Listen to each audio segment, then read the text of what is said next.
At 92, Carol Burnett no longer smiles when Rob Reiner's name is mentioned. She says she stayed silent for far too long, and the price of that silence was the life of a friend. This was not an accident, Carol insists. It was a hunt that took place inside Rob's own home. The man who once made all of Hollywood laugh spent his final days living in fear, and according to Carol Burnett, it was his unconditional kindness that ultimately became his death sentence. At 92, Carol Burnett does not appear before the public with the familiar smile or the charm that made her a legend. This time she steps forward with a rigid expression, her voice trembling more with anger than with grief. Carol rejects all formulaic condolences because in her view, what happened to Rob Reiner was not a family accident or a single moment of lost control. This was not a sudden tragedy, Carol says bluntly. It was a hunt that unfolded behind closed doors. To her, the brutal truth is that Rob Reiner's unconditional kindness slowly turned into a sentence against himself, an ending those closest to him had feared for a very long time. According to Carol Burnett, the final weeks of Rob Reiner's life were a painful distortion of the man Hollywood once knew. He was no longer the confident director who walked into meetings with booming laughter and the certainty of someone who had made history. Instead, he had become an exhausted father, living in a constant state of vigilance, as if his own home were no longer a safe place. Carol vividly remembers her brief conversations with Rob during that period. He spoke less, his voice low and fragmented, often losing focus mid-sentence. Whenever there was a sound outside the gate, Rob would instinctively glance toward the security camera system, not out of fear of burglary, but because of a deeper fear, one that could not be named, yet was present in every corner of the house. The Brentwood home, once a gathering place for legends, filled with laughter and behind-the-scenes film stories, was now shrouded in a heavy atmosphere. Carol describes it as no longer a home, but a space occupied by prolonged tension. Every conversation had to be measured, every daily routine carefully calculated to avoid triggering unpredictable outbursts. What broke Carol's heart most was not the physical fear, but Rob's inner collapse. He began censoring himself, lowering his voice, avoiding confrontation, steering clear of sensitive topics, not out of weakness, but because he believed that with just a little more patience, everything would be fine. In doing so, Rob gradually lost his sense of control over his own life. Carol says that at that time, Rob carried a deep, quiet sadness, not the sorrow of professional failure, but the pain of a father watching his son become a stranger. He no longer recognized the eyes, the voice, or the reactions of the child he once held in his arms. And that truth, according to Carol, killed Rob little by little, long before the tragedy itself occurred. To Carol Burnett, this was the cruelest paradox of all. Rob Reiner, a man who spent his life directing stories about hope, compassion, and redemption, was trapped in a tragedy he could not rewrite, nor find an escape from, because his final role was not that of a director, but of a father who could not let go. In Carol Burnett's memory, there is one conversation she will never forget. It was not a harsh accusation, but a warning spoken in desperation. Carol told Rob Reiner directly that trying to use love to heal, Nick was no longer compassion. It had become a dangerous self-deception.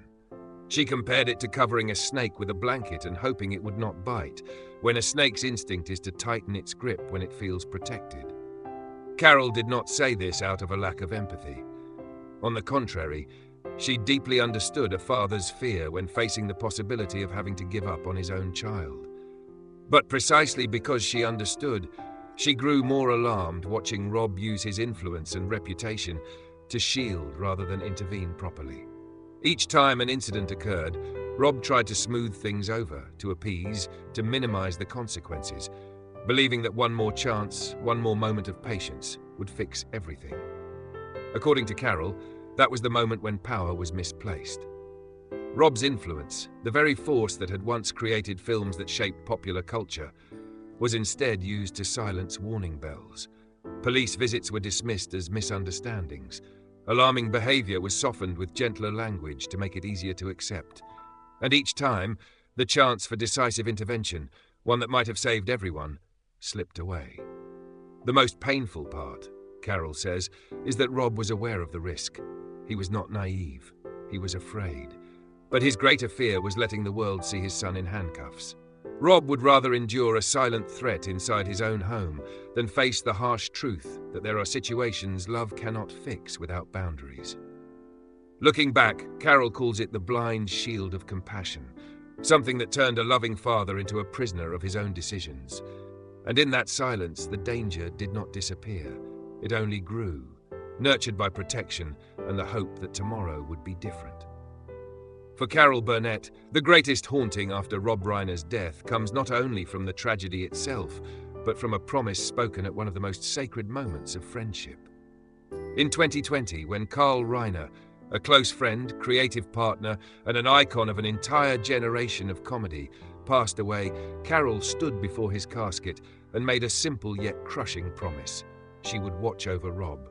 She would protect the son Carl had left behind. Carol believed it was the right thing to do. She thought Rob, with his legendary career and wide network of friends, was still strong enough to manage on his own. But over time, troubling pieces began to surface. Hesitant phone calls, last-minute cancellations, and a very clear sense that Rob was living with a fear he could not name. Carol realized that Rob was no longer the man who entered rooms with booming laughter. He had become cautious, guarded in every word, as if there were always something he could not say. What torments Carol the most is her own silence. She admits that Hollywood courtesy, respect for private boundaries, and the fear of intervening too deeply in a family matter tied her hands. Carol knew Rob was in danger, yet she chose gentle reminders instead of direct confrontation, tact instead of decisive action. And that very choice, by her own account, turned her promise to Carl into a failed trust. After the tragedy, Carol could not hide her self-blame. She said she had stood by and watched an execution take place in silence, not because she didn't care, but because she underestimated the severity of the threat. To her, Rob's death was not only a personal loss, but a painful rupture of a family legacy that Carl Reiner had painstakingly built. A dynasty of creativity, friendship, and kindness, all collapsed in a moment when she wishes she had been braver enough to stop it. What Carol Burnett finds most unacceptable is not that Nick committed the act, but the way people try to explain it away as a psychological accident. In her view, certain details of the case do not reflect a momentary loss of control, but reveal a chilling level of awareness after the fact. Carol does not speak about the act itself.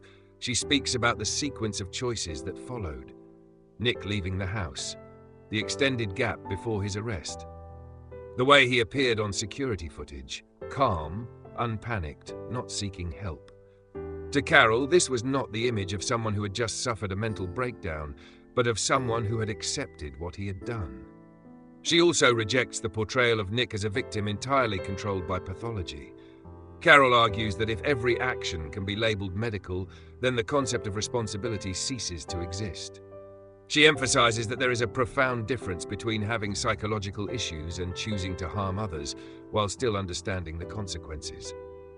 When she looked at Nick's booking photo after his arrest, Carol saw neither panic nor grief. What she saw was complete emptiness, as if all emotional connections had been severed long before. For her, that was the moment every defense narrative collapsed, because real pain leaves marks, while coldness does not. For this reason, Carol declares that she will not remain silent if the case is steered toward victimizing the perpetrator. She considers that an insult to Rob and Michelle, who, in her view, paid with their lives for believing that love could replace boundaries and the law. In Carol Burnett's eyes, justice in this case is not blind punishment, but calling the nature of the act by its proper name. And until that is done, she will continue to speak, not as a comedian, but as a friend who has witnessed too many tragedies born of misplaced leniency. After Rob Reiner's death, it was not only a family that shattered, but an entire circle of friends and colleagues who had stood beside him for half a century was shaken as well. The people who once helped Rob create laughter, classic films, and a golden era of Hollywood were forced to face a brutal reality. No amount of fame is strong enough to protect a family once violence has moved beyond control. Billy Crystal, Martin Short, and several close friends immediately stepped in as a shield, trying to keep Romy and Jake away from a media frenzy hunting for sensational details. There were no loud press conferences, no shocking statements, only quiet actions, arranging lawyers, providing psychological support, and protecting the privacy of the surviving children, who had just lost both parents while also bearing the weight of public suspicion. Meanwhile, a firm decision took shape with rare consensus. Nick Reiner would be excluded from all family rights, not as an act of revenge, but as a final moral boundary, a declaration that what happened cannot be justified, cannot be softened by memory or blood ties. For those who remained, this was the only way to end a cycle of cover-up that had gone on for far too long. Carol Burnett also spoke in support of erasing the Brentwood house, not because she wanted to forget Rob, but because she believed that a place once meant for living, now turned into a symbol of fear, should not continue to exist as a monument.